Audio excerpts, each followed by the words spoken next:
మన ప్రభువును రక్షకుడైన యేసుక్రీస్తు నామములో మీ అందరికీ ఉదయకాల సమయములో శుభములు తెలియచేస్తూ ఉన్నాను.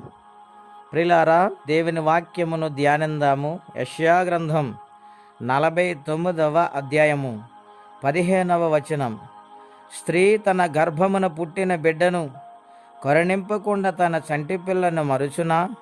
వారైనా మరచుదురు గాని నేను నిన్ను మరువను. చూడుము, నా అరచేతుల మీదనే నిన్ను చెక్కియున్నాను. నీ ప్రాకారములు నిత్యము నా ఎదుట నున్నవి. ప్రిలారా, పరిశుద్ధాత్మదేవుడి ఉదయకాల సమయంలో మనందరితో మాట్లాడుచున్నారు.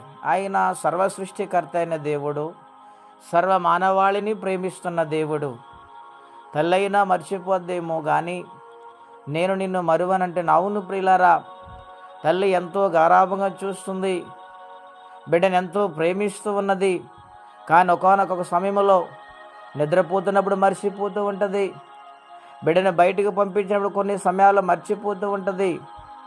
తల్లి అయినా మర్చిపోద్దేమో కానీ తల్లి కంటే శ్రేష్ఠుడు, తల్లి కంటే ఉన్నతమైన ప్రేమ కలిగిన వాడు ఆయన ఒక్కడే గనుక ఆయన ఎన్నడూ కూడా మర్చిపోని దేవుడుగా మనందరికీ ఉన్నాడు. అశాంతిలో ఉన్నారా? ఇబ్బందులు కష్టాలు గుండా ప్రయాణం చేస్తున్నారా? ఆర్థిక సమస్యలు ఎక్కువైపోతున్నాయా? అప్పుల బాధ నుండి విడుదల పొందలేకపోతూ ఉన్నారా? దేవుని సన్నిధికి రండి. ఆయన పాద సన్నిధిలో మనస్సారా, ప్రభువా, నా యొక్క పరిస్థితిని మార్చు నాయనా, నన్ను ఎవరు మర్చిపోయినను మరువని దేవుడువు కదా. ఆయన పాదాల చెంతకు వస్తే సమాధానము దొరుకుతుంది. ప్రియులారా, నాటి కాలములో పితరుడైన యాకోబు కొడుకు యోసేపు గారిని అందరూ మర్చిపోయారు. నెలలు గడిచాయి, సంవత్సరాలు గడిచాయి. దేవుని బిడ్డలారా, ఎన్నో కష్టాలు గుండా ప్రయాణము చేసిన దేవుని సన్నిధిని ఆయన విడిచిపెట్టలేదు.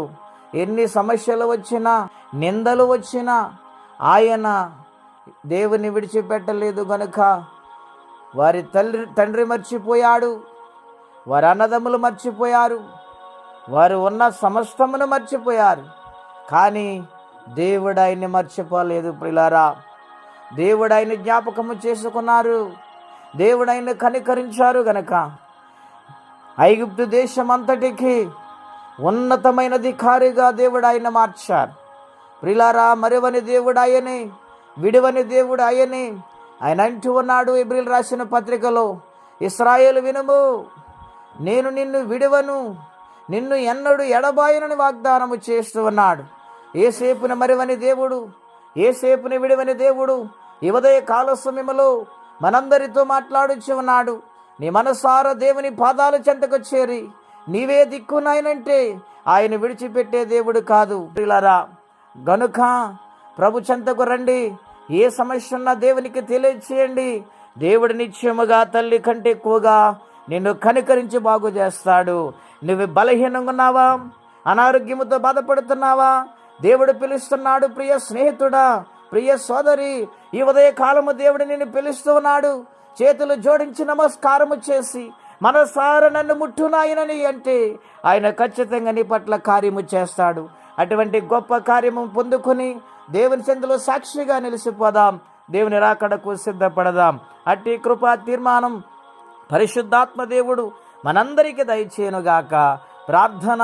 పరిశుద్ధుడు అయిన మా తండ్రి, ఘనమైన మీ నామం కొరకై స్తోత్రములు స్తోత్రములు స్తోత్రములు చెల్లించుచున్నాము.